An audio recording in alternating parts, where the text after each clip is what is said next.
हर हर महादेव।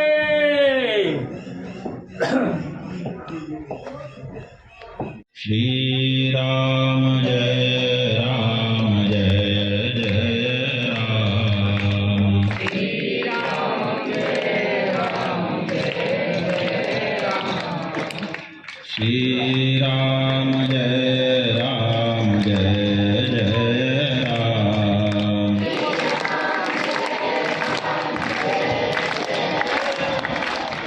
कि लक्ष्मी जी की प्राप्ति हमको कैसे हो सकती है?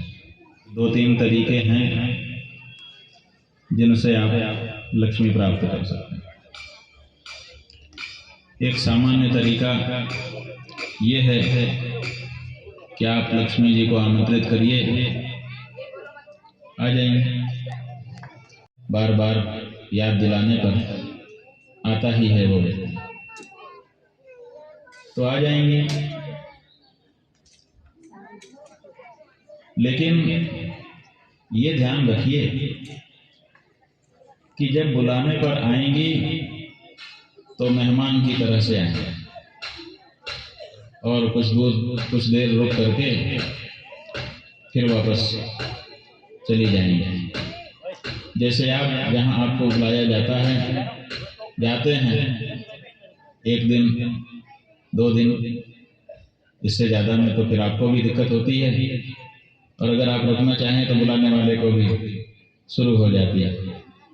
तो इससे ज़्यादा का बनता नहीं। आजकल तो घंटों का मामला हो गया है, दिन का भी नहीं रहा।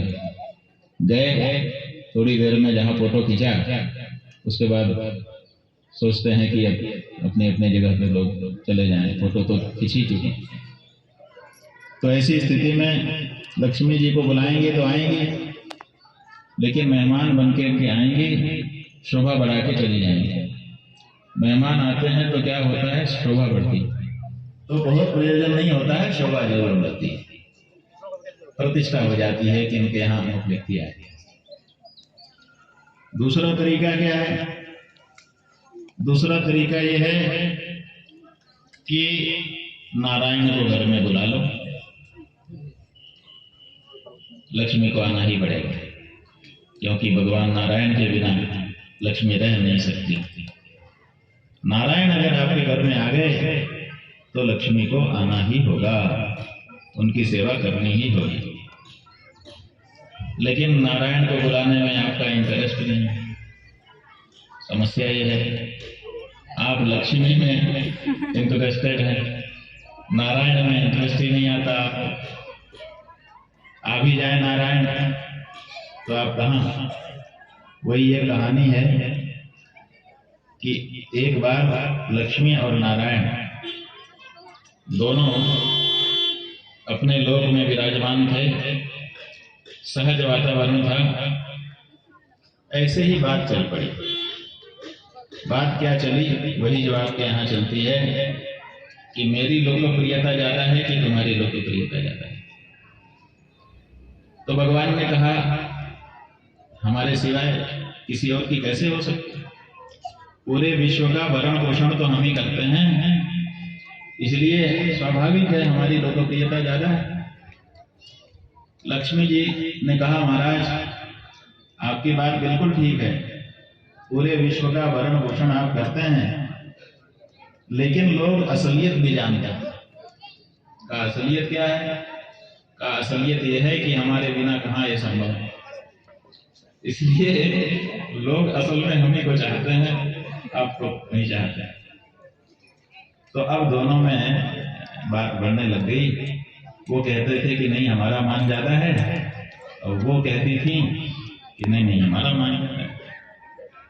निर्णय होना नहीं था, होता कहाँ? तो ये हुआ कि प्रायोगिक परीक्षा की जाए। हम दोनों चले मृत्यु लोक में, और वहां चल करके हम लोग देखें कि किसकी लोकप्रियता ज्यादा है। भगवान ने कहा ठीक है, बिल्कुल। तो उन्होंने सन्यासी, दंडी सन्यासी का रूप धारण किया। ये जो दंडी सन्यासी होते हैं, जिनके हाथ में दंड होता है, हमारे यहाँ उनको नारायण का स्वरूप समझा जाता है। दंड ग्रहण मात्रेण नरो नारायणो भवे। दंड ग्रहण जब कोई व्यक्ति कर लेता है विधि विधान के साथ, तो उसको भगवान नारायण का स्वरूप समझा जाता है।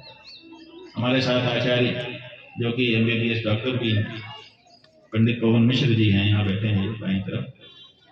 इन्होंने अभी एक सभा में हमने सुना बताया, शास्त्र की एक पंक्ति का उल्लेख किया। उसमें ये कह रहे थे, द्वे रूपे वासुदेवस्य चलम चाचलमेव च चलम सन्यासिनो रूपम अचलम प्रतिमादिषु। इसका मतलब है कि भगवान वासुदेव के विष्णु जी के दो रूप हैं, एक चल रूप है और एक अचल रूप। जो अचल रूप है वो तो मूर्ति के रूप में मंदिरों में विराजमान, और जो चल रूप है वो सन्यासीनो रूप।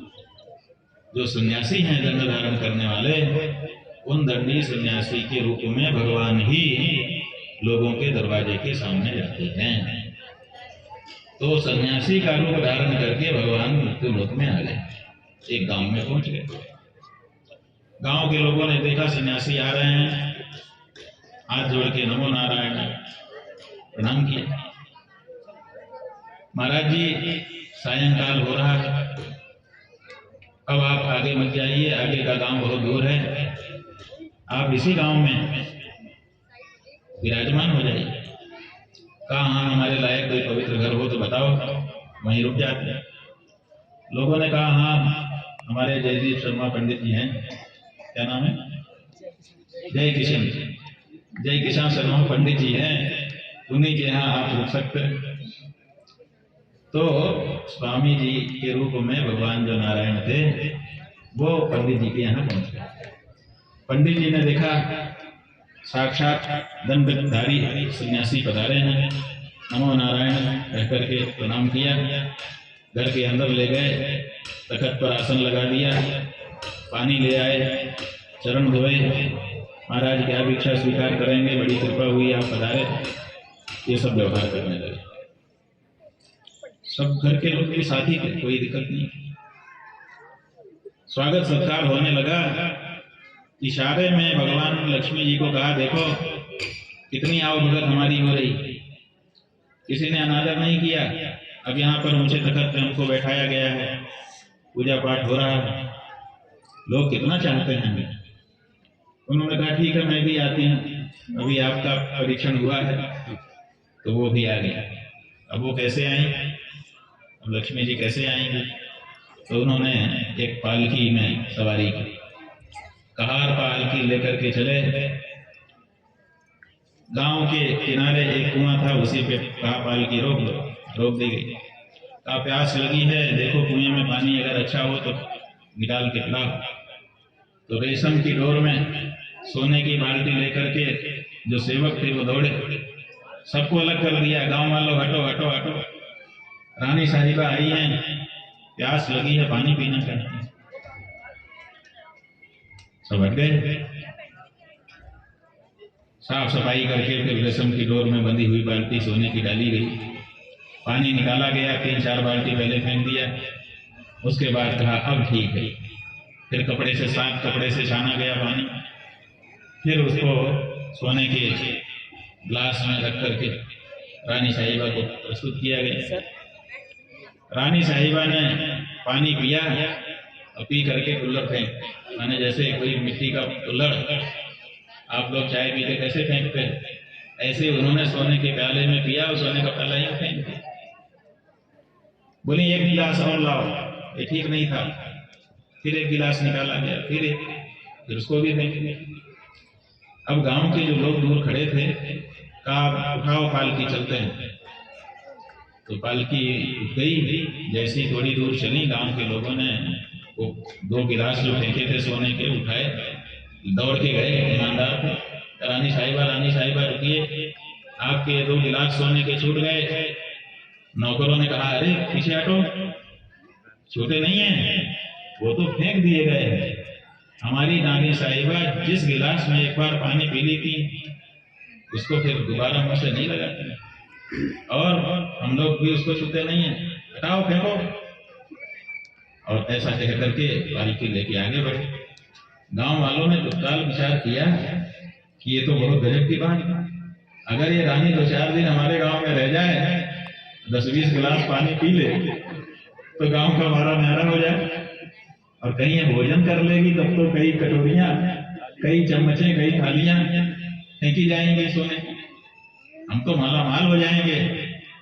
अब इस अवसर को छोड़ना नहीं चाहिए। तो दौड़ के गए, लेट गए पालकी के आगे पालकी नहीं जा सकती। क्यों नहीं जा सकती? कहा कि अब सायंकाल का समय हो रहा है, अगला गांव बहुत दूर है, आप इसी गांव में रुकिए। रानी साहिबा ने पर्दा हटाया, कहा हाँ बात तो सही है, बहुत दूर है क्या आगे का गांव? कहा बहुत दूर। तो अच्छा, हमारे लायक इस गांव में कोई जगह है? लोगों ने कहा भाई इस गांव में हाँ रानी है, इनके लायक जगह भी चाहिए। अरे वो जयकिशन पंडित जी जो है, उनका घर तो अच्छा है। हम लोग तो जब कोई विशेष व्यक्ति आता है तो उन्हीं के घर में भेजते हैं।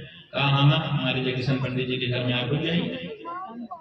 और वो लालची भी नहीं है, उनके यहाँ रुकेंगी तो जो बर्तन वर्तन फेंकेंगी वो खुद लेंगे भी नहीं। पंडित आदमी है, जूठा क्या उठाएंगे, अपने लोग काम आ जाएंगे।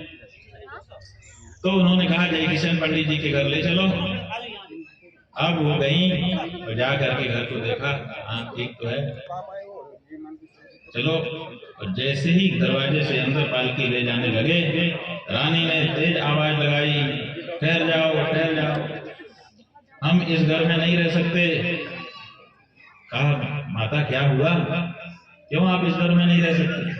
कहा यहाँ तो पहले से सन्यासी बैठा हुआ है, ये जहां रहेगा वहां मैं नहीं रह सकती, पहले इसको हटाओ यहाँ से। उनको तो अपनी श्रेष्ठता सिद्ध करनी थी। तो वो जो ब्राह्मण पंडित जी थे जयकिशन, वो बेचारे हाथ जोड़ के खड़े हो गए कि माता सन्यासी हैं, उनसे क्या परहेज, हम उनको पीछे के कमरे में कर देंगे, आप आगे के कमरे में रह जाओ। बोली ना, जिस घर में रहेगा मैं रह ही नहीं सकती, वापस ले चलो पालकी। अब जैसे ही कहा पालकी वापस ले जाने लगे, महात्मा जी ने खूब पंडित जी ने खूब अनुनय विनय की, लेकिन रानी मानी नहीं। पालकी वापस जाने लगी तो लड़के आए और लड़कों ने पिताजी से कहा पिताजी अब ये मौका चूकिए मत, ये अगर ये रानी अपने घर में रहेगी ना तो ऐसे सन्यासी जाने कितने आ जाएंगे, इनको हटाइए।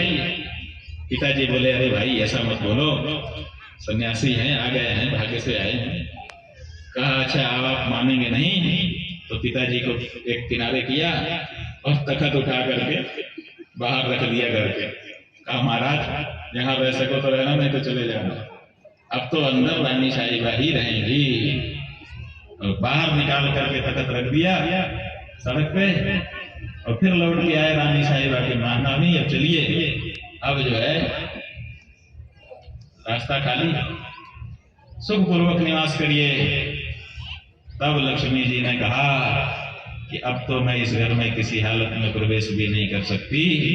अरे मूर्खो, ये नारायण है, ये जहाँ रहते हैं वहीं मैं रहती हूँ, तुमने जब इन्हीं को निकाल दिया तो अब हम इस घर में क्या प्रवेश करेंगे।